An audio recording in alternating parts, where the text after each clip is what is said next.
या hi everyone. मेरा नाम है अक्षय और मेरे साथ है चंदन। तो आज हाय। हमने ये नई सीरीज चालू की है जिसका नाम रखा है मार्केट कुंडली। तो बेसिकली हम इसमें क्या करेंगे, हम इसमें एनालाइज करेंगे कि लास्ट वीक का मार्केट का ट्रेंड कैसा रहा, मार्केट कैसा परफॉर्म कर रहा है, उस बारे में हम डिस्कस करेंगे, एनालाइज करेंगे। और उसके बाद हम देखेंगे कि मार्केट के मेजर एक्शंस क्या रहे लास्ट वीक, क्या क्या चल रहा है मार्केट में, क्या मेजर कंपनीज में क्या हो रहा है, उस बारे में डिस्कस करेंगे। तो उसी सब के साथ हम ये भी देखेंगे कि मार्केट का आउटलुक कैसे रहने वाला है आगे के लिए। तो ये हमारे मेजर पॉइंट्स रहेंगे इस वीडियो में, और इस सीरीज में हम यही कवर करेंगे। तो चलिए शुरू करते हैं वीडियो। तो मैं बता देता हूँ, मैं स्क्रीन शेयर करता हूँ अपनी। हम्म।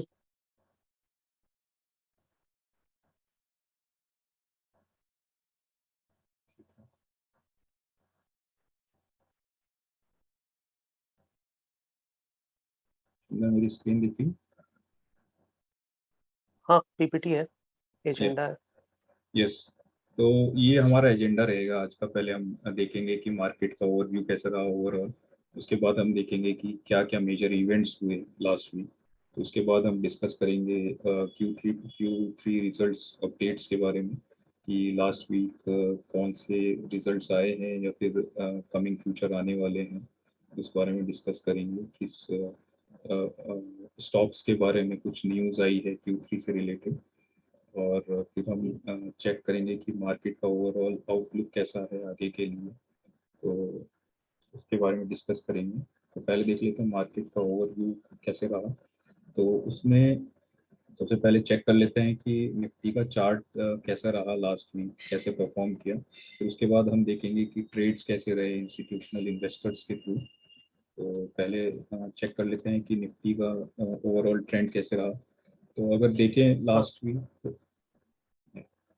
तो लास्ट वीक अगर देखा जाए तो पिछले 5 दिनों में जब स्टार्ट हुआ था निफ्टी 3 जनवरी को, मंडे को, तो वो 17,400 पे था। जो कि काफ़ी अच्छी तरह ऊपर मूव कर रहा था, जो कि जिसने हाई बना लिया था around somewhere around 17,929, which is almost 18,000, was very near to 18,000। फिर उसके बाद थर्सडे को एक मेजर फॉल हमने देखा, जो कि 17,600 तक फिर से चला गया था, जो कि एक मेजर सपोर्ट भी है निफ्टी का। और फिर उसके बाद हमने फिर फ्राइडे को फिर एक और अप ट्रेंड देखा, जिसमें फिर से इसने एक अच्छा मूव दिखाया, और जो वीकेंड क्लोज हुआ वो अराउंड 17,800 पे हुआ। तो ये काफ़ी अच्छा मूव रहा। उसके बाद हम देखते हैं कि ट्रेड्स के बारे में कैसे रहा, इंस्टीट्यूशनल इन्वेस्टर्स ने ट्रेड्स कैसे किया लास्ट वीक। हम्म। तो ये मैंने ऑलरेडी इसमें टैब खोल के रखा हुआ है। तो अगर आप देखें टैब में, इसमें हमने मनी कंट्रोल की साइट खोली हुई है। तो मनी कंट्रोल की साइट काफ़ी अच्छी है इस मामले में, आप काफ़ी चीज़ें इसमें एनालाइज कर सकते हो। तो हमने इसमें चेक किया है, कैश में हमने चेक किया है कि FIIs और DIIs की ट्रेड कैसी रही। तो उसमें अगर ओवरऑल ट्रेंड देखा जाए तो FIIs ने अराउंड 1,000 करोड़ की खरीदारी की है। वहीं DIIs ने काफ़ी अच्छी खरीदारी की है लास्ट वीक, जो कि अराउंड 3,200 के, विच इज़ ऑलमोस्ट अराउंड 3,300 करोड़। तो एक काफ़ी अच्छा पॉजिटिव साइन है बेसिकली मार्केट के लिए, क्योंकि दोनों तरफ से खरीदारी हो रही है। जो कि लास्ट टाइम हम देख रहे थे कि FIIs काफ़ी टाइम से बिकवाली कर रहे थे, पिछले 2 महीने से। ये ये- ये जो 6 जनवरी को जो नेट परचेज सेल वाला कॉलम है, इस पर आगे बात करेंगे। 6 जनवरी को जो एफआईआईज में जो रेड में दिख रहा है इस समय 1926 का।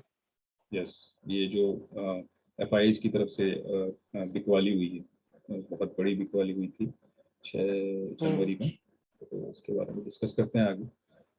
फिर या तो उसके बाद मैं अपनी PPT पे आता हूँ। तो और उसके बाद कुछ मेजर इवेंट्स हुए हैं जिसकी वजह से भी काफ़ी वॉलेटाइल रहा मार्केट। तो या मे बी चंदन तो इस बारे हाँ, में। ये जो करेक्शन हम देख रहे थे अभी निफ्टी के चार्ट में, जो 6 तारीख को हुआ है, और 6 तारीख को एफआईआईज ने जो दबा के हम बेचा है, खूब बिकवाली हुई है, उसका ये इसी चीज का रिएक्शन था कि एक्चुअली यूएस फेड की एक मीटिंग हुई थी, ये हो गई थी दिसंबर में ही, और अब उस मीटिंग के मिनट्स बाहर आए कि उस मीटिंग में लोगों ने क्या बोला और पार्टिसिपेंट्स ने क्या डिस्कस करा। तो सब हाई रैंकिंग ऑफिशियल्स थे, उसमें उन्होंने चिंता जताई है कि जिस हिसाब से इन्फ्लेशन बढ़ता जा रहा है यूएस इकोनॉमी में, और लेबर रेट किस हिसाब से बढ़ रहा है, एम्प्लॉयमेंट रेट किस हिसाब से बढ़ रहा है, तो उसको काउंटर करने के लिए, क्योंकि जब पिछले जो साल था, 1-2 साल थे, उसमें खूब एडिशनल पैसा पंप इन करा गया है, डाला गया है यूएस इकोनॉमी में। वहाँ की यूएस फेडरल रिजर्व ने ही वो पैसा, लिक्विडिटी बढ़ाई थी मार्केट में कंपनीज को हेल्प करने के लिए, सरवाइव करने के लिए, क्योंकि कोविड का टाइम चल रहा था। तो वो जो एडिशनल पैसा है वो मार्केट में बहुत ज़्यादा है, बहुत लिक्विडिटी अवेलेबल है। उसको कट डाउन करने के लिए यूएस ने फेड जो बॉन्ड्स के रिटर्न रेट्स होते हैं, ट्रेजरी बॉन्ड जो यूएस गवर्नमेंट के खुद के होते हैं, उनको उनका रेट बढ़ाने का डिसाइड किया था पहले से। अब ये था कि इस मीटिंग में ये डिस्कस होना था कि कितनी जल्दी कर देना चाहिए। तो ये 14-15 दिसंबर को ये मीटिंग हुई थी, और उसमें ये डिसाइड हुआ कि जल्दी ही, मतलब मार्च ऑनवर्ड्स, मार्च अप्रैल से ही ये लोग बॉन्ड की यील्ड रेट बढ़ाना शुरू कर देंगे। तो ये जो मीटिंग की डिटेल्स अब बाहर आई हैं 10-15-20 दिन बाद, ये मार्केट ने, एफआईआईज ने उस पर एक शार्प रिएक्शन शो करा है कि हाँ, कि हमें रुक के थोड़ा स्ट्रेटेजाइज करना चाहिए, दोबारा से प्लानिंग बनाएंगे कि आगे की रणनीति क्या होनी चाहिए। उसका रिएक्शन ये हम लोग को 6 तारीख को दिखाई दिया है, जो निफ्टी के चार्ट में भी एक्शन है। तो ये दोनों पॉइंट्स एक दूसरे से जुड़ते हुए हैं कि हाँ, ये फेड रेट्स बढ़ने वाले हैं, और इस समय गवर्नमेंट के पास बहुत ज़्यादा बॉन्ड होल्डिंग है, बहुत ज़्यादा डेट इंस्ट्रूमेंट होल्ड कर रही है, उसको उनको कम करना है धीरे धीरे, और अब वो बहुत जल्दी से करने वाले हैं अगले 2 महीने में। अब जनवरी हो गया, फरवरी, मार्च, मार्च से ये काम स्टार्ट हो जाएगा। तो ये इसका रिएक्शन था, और सारे ही मार्केट गिरे थे। S&P ग्लोबल भी, 500 भी उस दिन शार्पली नीचे गिरा था, यूरोपियन मार्केट्स भी नीचे गिरे थे। तो निफ्टी अकेला नहीं था उस दिन की सिर्फ हमें ही ये मार पड़ रही है, ऐसा नहीं हुआ था। ये एक मेजर ग्लोबल इवेंट था। आगे देखते हैं। आगे चलते हैं। Thanks hmm Chandan. तो और कुछ जो मार्केट में इवेंट्स हुए हैं major, I think major events से ज़्यादातर रिलायंस से जुड़े हुए मेजर इवेंट्स हैं जितने भी हैं। कुछ और भी हैं, हम्म बट मेजर इवेंट्स जो हुए हैं पूरा वीक रिलायंस के नाम रहा है। तो उसमें से कुछ इवेंट्स जो हमने यहाँ पे सेलेक्ट किए हैं डिस्कस करने के लिए। तो पहला एक इवेंट था रिलायंस न्यू एनर्जी सोलर, जो सब्सिडरी है रिलायंस इंडस्ट्रीज की। उसने एक डील की है जिसमें उसने 100% स्टेक खरीदा है एक ब्रिटिश कंपनी का। मैं लिंक उसकी ओपन करता हूँ। तो ये भी हमने शायद तो मनी कंट्रोल से ही चेक किया था।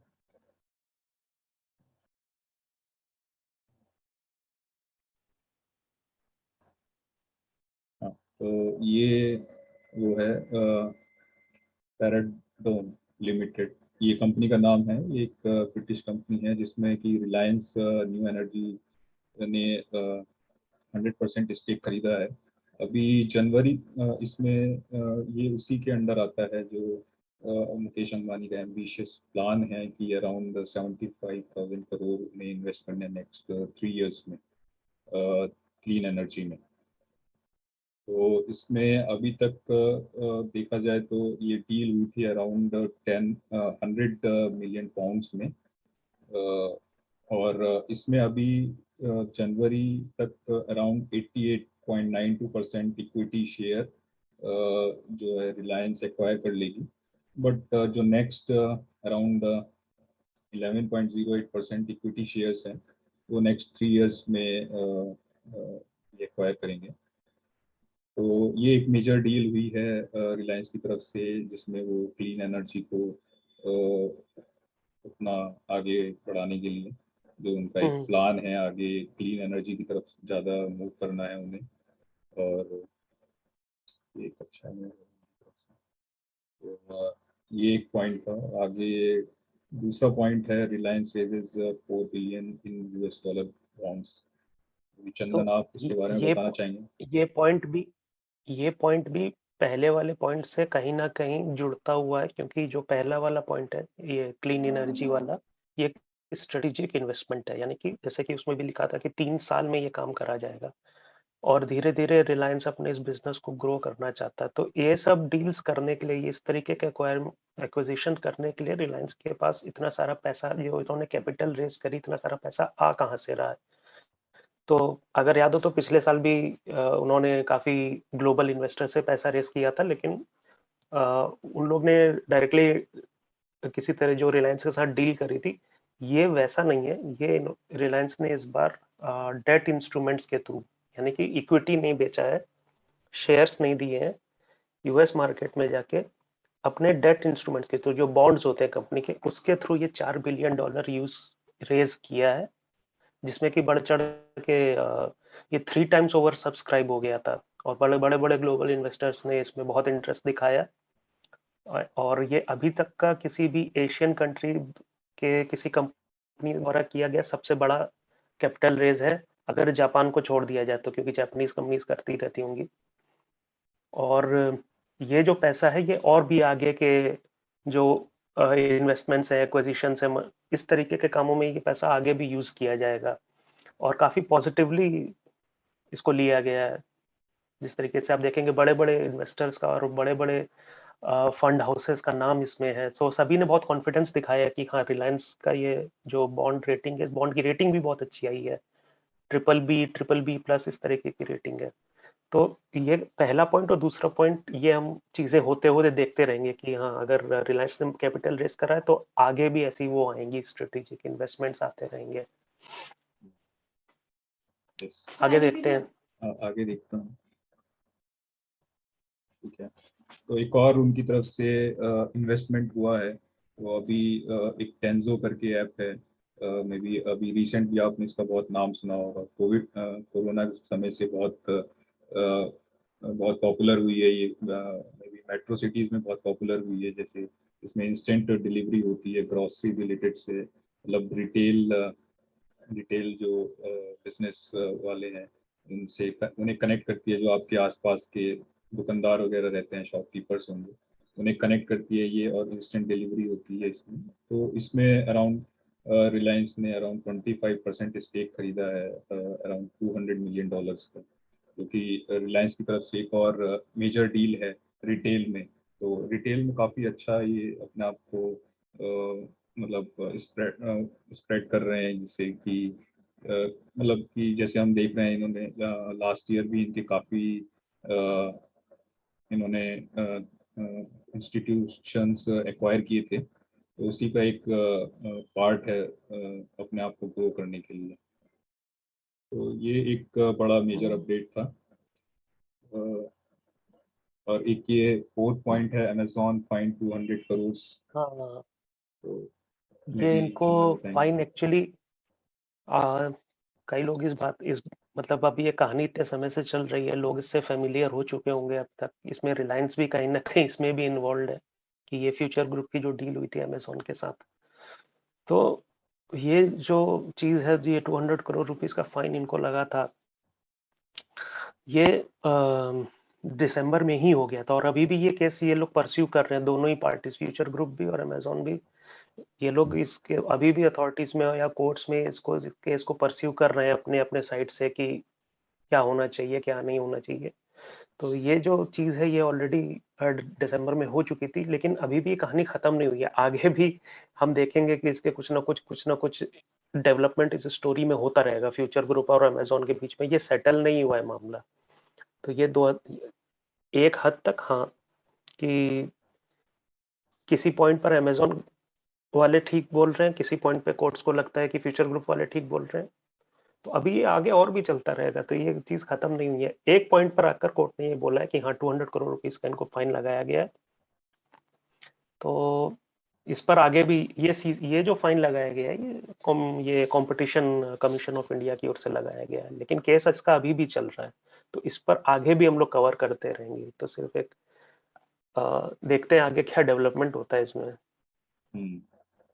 देखते हैं, बट ये कह सकते हैं कि जैसे अमेजोन ने इसको स्टार्ट किया था, जब इनकी फ्यूचर रिटेल और रिलायंस की डील हुई थी, उसके बाद जो अमेजोन ने ये केस किया था, कहीं ना कहीं ये अमेजोन पे उल्टा पड़ता हुआ दिख रहा है अभी, मतलब करंट सिचुएशन में देखा जाए।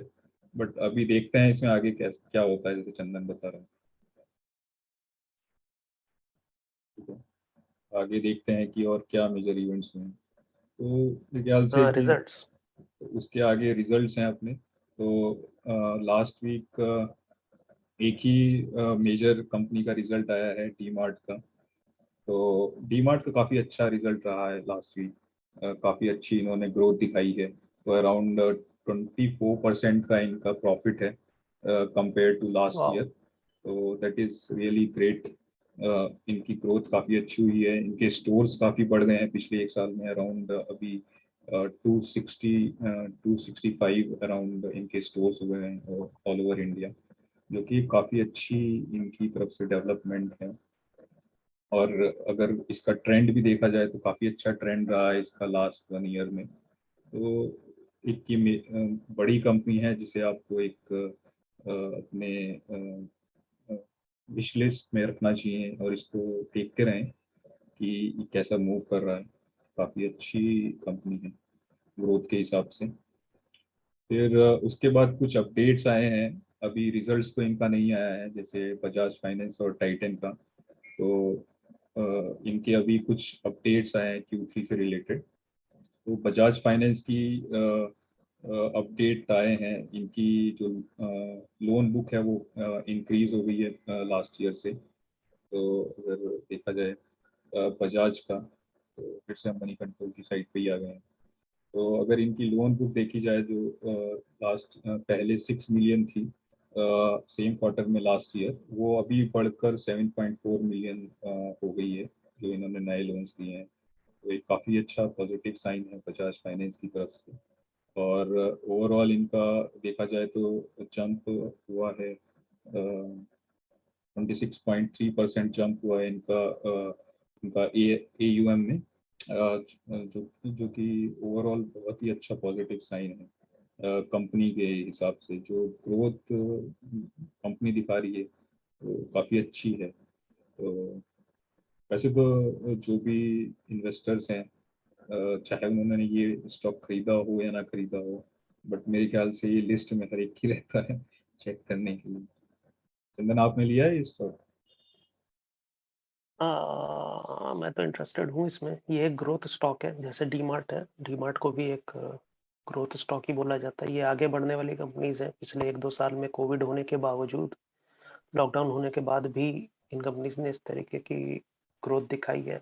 बजाज फाइनेंस तो एक तरीके से जो लेंडिंग मार्केट है उसका लीडर है, तो ये जो लेंडिंग का सेक्टर है ये अच्छा ही परफॉर्म कर रहा है जिस हिसाब से, और भी जो लेंडर्स हैं वो भी अच्छा ही परफॉर्म कर रहे हैं। तो डेफिनेटली हाँ, अगर आप ग्रोथ चाहते हो तो ये, and I am interested in this, मैं तो हाँ इंटरेस्टेड हूँ इसमें डेफिनेटली। और ये आगे ही बढ़ने वाला है, यहाँ से इसके साइंस बहुत पॉजिटिव ही है। हाँ, तो उसके बाद एक और जो कंपनी है उसकी अपडेट्स आई हैं, वो कंपनी है टाइटन। तो इनका भी काफ़ी अच्छा रेवेन्यू ग्रोथ दिखाया है इन्होंने, जैसे कि Q3 में अराउंड 36% रेवेन्यू में इनके ग्रोथ हुई है, which is a very strong sign. Like compare to last year, this is मतलब काफ़ी अच्छी ग्रोथ कंपनी दिखा रही है। और इसका एक मेजर रीज़न ये भी है कि अभी फेस्टिव सीजन ख़त्म हुआ है, तो वो भी एक मेजर रीज़न है। बट ओवरऑल एक पॉजिटिव साइन है इस स्टॉक के लिए भी। तो इसे अपनी लिस्ट में रखिए, आगे आने वाले वीक्स में काफ़ी अच्छा मूव दिखाएगा ये वाला स्टॉक से। तो देख लेते हैं आगे हमारे क्या है। तो ये कुछ बड़े हम्म, स्टॉक्स हैं जिनकी नेक्स्ट वीक Q3 रिजल्ट्स आने वाले हैं, तो मेजरली आईटी स्टॉक्स हैं जो कि नेक्स्ट वीक हमको रिजल्ट आते हुए दिखेंगे। ओवरऑल तो एक पॉजिटिव ट्रेंड दिख रहा है रिजल्ट्स उनके, देखते हैं कैसे आते हैं। और इसमें मैंने लिंक्स वगैरह भी ऐड किए हुए हैं, तो जैसे आपको अगर चेक करने हो कि कौन किस कंपनी का रिजल्ट कब आ रहा है, तो आप इस लिंक के थ्रू भी चेक कर सकते हैं। तो ओवरऑल जो लास्ट वीक का हमारा ओवरव्यू था ये है। उसके बाद क्या कहना चाहेंगे चंदन, आगे के ट्रेंड क्या रहने वाला है, क्या आउटलुक मार्केट का? मुझे तो सब पॉजिटिव ही साइन दिखाई देते हैं, बट एक चिंता का विषय जो ये अभी हमारे वहाँ केसेस बढ़ते जा रहे हैं, कोरोना के, कोविड के केसेस बढ़ते जा रहे हैं, तो ये कुछ गड़बड़ हो सकती है। ये हम ऑलरेडी 2 वेव्स देख चुके हैं। सेकेंड वेव में काफ़ी नुकसान भी हुआ था, काफ़ी लोग हताहत हुए थे, काफ़ी लोगों को बिजनेस में भी नुकसान हुआ था। तो ये एक मेजर इशू है, ये एक मतलब एक बादल छाया हुआ है ऊपर। वैसे तो धूप निकली हुई थी, लेकिन ये जो कोरोना ने आकर एक माहौल खराब कर दिया। और जैसे हम पहले भी बोल चुके हैं कि हमारा मार्केट जो है सेंटिमेंट ड्रिवन मार्केट है, न्यूज़ ड्रिवन मार्केट है। तो और ऑलरेडी ऐसी न्यूज़ आने लगी है, हर दिन इतने हज़ारों केसेस बढ़ते जा रहे। तो उस हिसाब से आ, मैं ऐसा सोचता हूँ कि शायद पहले के मुकाबले में मेंटली शायद हम बेटर प्रिपेयर्ड है कि जो पिछली बार हुआ। आई होप भगवान ना करे उतना वैसा सिचुएशन दोबारा बने जैसा सेकेंड वेव में हुआ था। अदरवाइज ऐसा लग रहा है कि हाँ, कि गवर्नमेंट की ओर से भी और रेगुलेटर्स की ओर से भी अच्छे सिग्नल्स हैं। इंटरनेशनल मार्केट में भी ऐसा कोई पैनिक अभी तक नहीं नज़र आ रहा है, क्योंकि बाहर की कंट्रीज में भी केसेस बढ़ रहे हैं, ऐसा तो नहीं है कि सिर्फ इंडिया में हो रहा है। तो बिजनेस वाइज अगर आप नंबर्स के हिसाब से देखो और जो रिजल्ट्स आ रहे हैं उनके हिसाब से देखो, जिस हिसाब से लिक्विडिटी अवेलेबल है, तो ओवरऑल एक पॉजिटिव सिनेरियो है। बस ये देखना पड़ेगा कि जैसे जो थर्ड वेव की बात चल रही है वो कितनी सीवियर होती है। वो हम्म, मतलब बने बनाए प्लान पर भी पानी हम्म। फेर सकते हैं, उस टाइप का है। तो वो एक चिंता का विषय। अदरवाइज जो इंडिकेटर्स हैं, जो नंबर्स हैं, उनको देखकर तो सब पॉजिटिव ही लग रहा है कि ये ठीक जाने वाला है, ये क्वार्टर में कोई प्रॉब्लम नहीं है।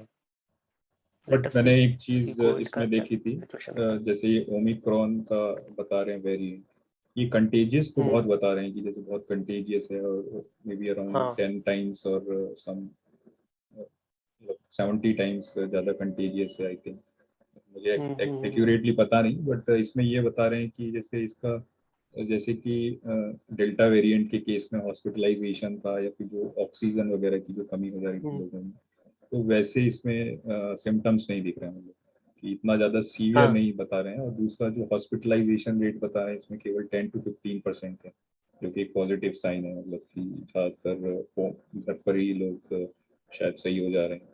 अभी ऐसा कुछ पता नहीं, जैसे कि हमारा हमारे वहाँ अभी भी, हाँ, ये मैं देख रहा था कि हमारे वहाँ कल भी न्यूज़ में देख रहे थे कि जो डोमिनेंट वेरिएंट है वो अभी भी डेल्टा है। हम्म, तो जो अभी भी ज़्यादातर जो केसेस आ रहे हैं वो 90-95% केसेस अभी भी हैं डेल्टा के ही, डेल्टा वेरिएंट, जिसके लिए हमारे पास वैक्सीन अवेलेबल है और काफ़ी वैक्सीनेशन हो भी चुका है। तो उसी के हिसाब से बोल रहा हूँ कि शायद उतना सीवियर ना हो, आई होप। और एक चीज़ ये भी है कि जैसे जो फर्स्ट और सेकंड वेव में जो लॉकडाउन की सिचुएशन हो गई थी, जिससे कि काफ़ी मतलब बिजनेस भी बहुत इम्पैक्ट हुआ था और फाइनेंशियली सभी लोग बहुत इम्पैक्ट हुए थे। वैसी सिचुएशन शायद इस बार ना बने, क्योंकि मुझे लग रहा है कि शायद इस बार अ, उसकी उसके नुकसान को समझते हुए कि लॉकडाउन से कितना बिजनेस को नुकसान होता है, जो खासकर जो छोटे बिजनेसेस होते हैं, जो एमएसएमईज होते हैं, इनको कितना नुकसान होता है, उसको देखते हुए शायद इस बार उतना सीवियर लॉकडाउन ना हो। और हम लोगों की ही समझदारी पर ये छोड़ दिया जाए कि भाई आप लोग केयर करिए, मास्क पहनिए, सैनिटाइज करिए और बचने की कोशिश करिए। तो फोकस शायद इस बार उस पर ज़्यादा रहेगा कि आप लोग सब जानते हो क्या करना है, हम्म। तो आप लोग प्रोटोकॉल फॉलो करिए। तो लेट अस सी कि मतलब, क्योंकि लॉकडाउन वाले अंदेशा अभी तक लग नहीं रहे कि लॉकडाउन हो जाएगा, तो क्योंकि अगर ऐसी एक भी न्यूज़ आ गई तो फिर हमारा मार्केट जो है शार्प रिएक्शन दिखाता। तो अभी तक ऐसी न्यूज़ आई नहीं है।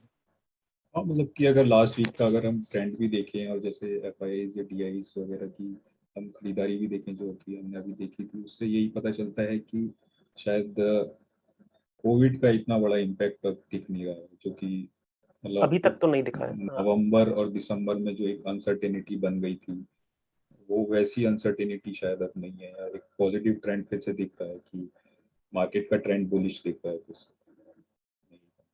और थोड़ा-सा ये भी है कि एक फैक्टर मुझे ये भी लगता है कि एक फ्रेज़ होता है जिसको बोलते हैं बिज़नेस एज़ यूजुअल। तो अब उस क्योंकि अब 2 साल हो गए, ये भी कोई चीज़ नई नहीं रह गई है, तो कंपनीज़ भी इस चीज़ को रियलाइज़ करती हैं कि ये होता रहेगा। This is a new but इसकी नॉर्मल। वजह से बिज़नेस को स्टॉप नहीं करा जा सकता कि बिल्कुल ही बंद ही कर दिया जाए।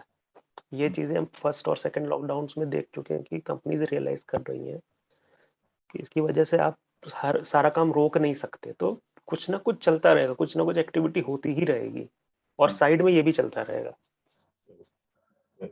तो तो ऐसा लगता है कुछ कि चीज़ें मतलब कुछ चीज़ें क्लियर हो चुकी हैं मतलब। ठीक है, तो ओवरऑल ऐसा लगता है कि ट्रेंड तो पॉजिटिव ही है। अब देखते हैं कि मतलब एक 18,000 एक जो रेजिस्टेंस कह सकते हैं, काफी बड़ा रेजिस्टेंस है निफ्टी के लिए। अगर वो ब्रेक करती है तो शायद जनवरी में ही हमें फिर से वो हाई टच करता हुआ दिखे निफ्टी का, जो कि आई थिंक अक्टूबर में टच किया था इसने। तो देखते हैं, और मतलब कि if everything stays positive, I think we will again see a new high in Nifty very soon. तो ठीक है, इसी के साथ हम आई होप सो। इसी के साथ आज का हम वीडियो समाप्त करते हैं। Thanks Chandan for joining. Thanks for having me.